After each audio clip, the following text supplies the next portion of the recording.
Assalamualaikum warahmatullahi wabarakatuh. Selamat pagi Bapak, Ibu, dosen, dan teman-teman semuanya.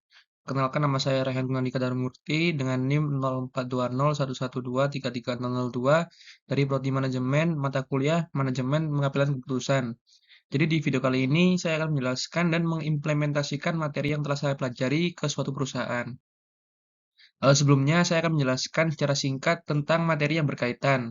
Jadi dalam video ini saya memilih materi problem solving yang dimana merupakan proses berpikir akan masalah yang ada, di mana kita dituntut untuk menginterpretasikan, mendiagnosa, serta mengimplementasikan solusi yang menurut kita tepat untuk dilakukan.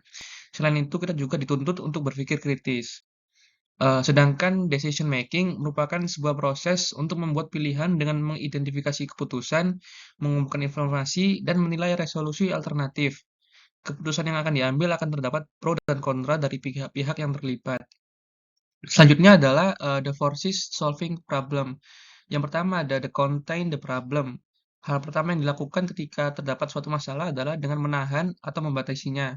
Yang kedua yaitu find the cause of the problem. Setelah membatasi masalah, penting untuk menemukan akar penyebab atau asal permasalahan itu. Secara sistematis, perlu mendefinisikan, menganalisis, dan mencari penyebabnya. Dan yang ketiga, correct the problem. Setelah mencari penyebab masalah, kemudian kita harus mengambil tindakan cepat dan pragmatis untuk pencegahan. Dan yang terakhir, control the problem. Setelah masalah teratasi, selanjutnya manajemen menerapkan kontrol untuk mencegah terulangnya masalah yang sama.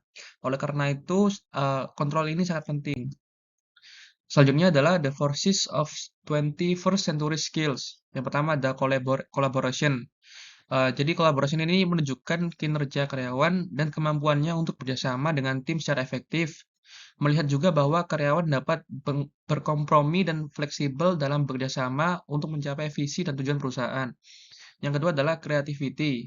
Jadi creativity adalah menciptakan dan memperbaiki ide-ide serta melakukan inovasi untuk memaksimalkan potensi perusahaan.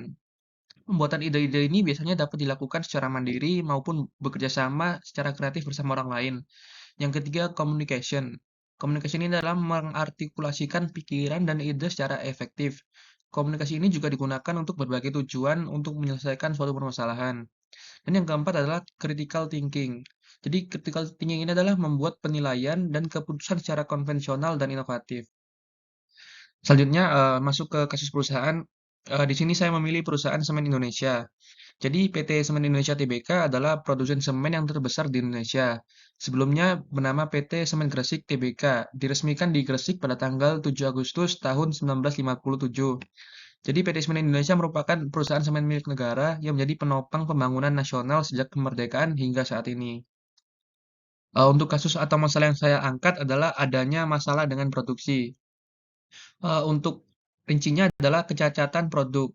Kecacatan produk ini juga ditemukan di dalam packing, yang di mana kantong semen banyak yang cacat.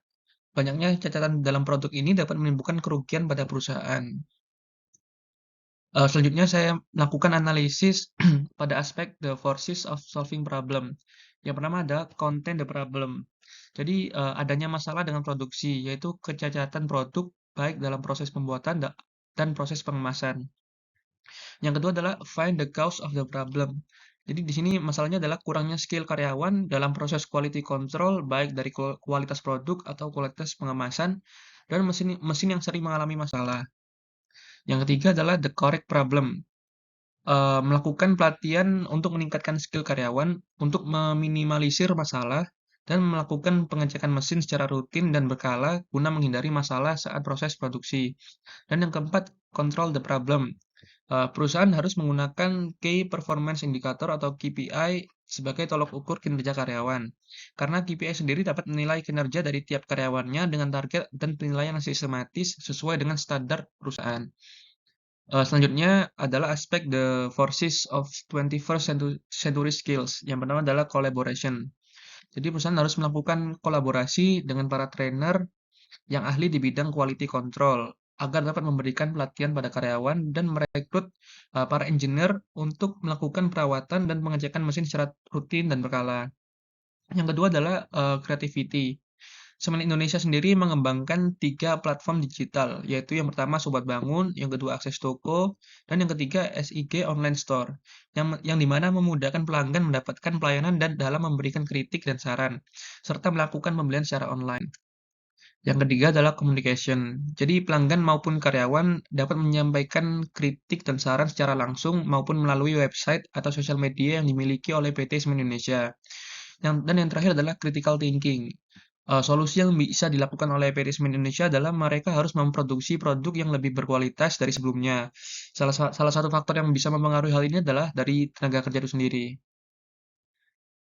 Sekian video dari saya, kurang lebihnya saya mohon maaf. Wassalamualaikum warahmatullahi wabarakatuh.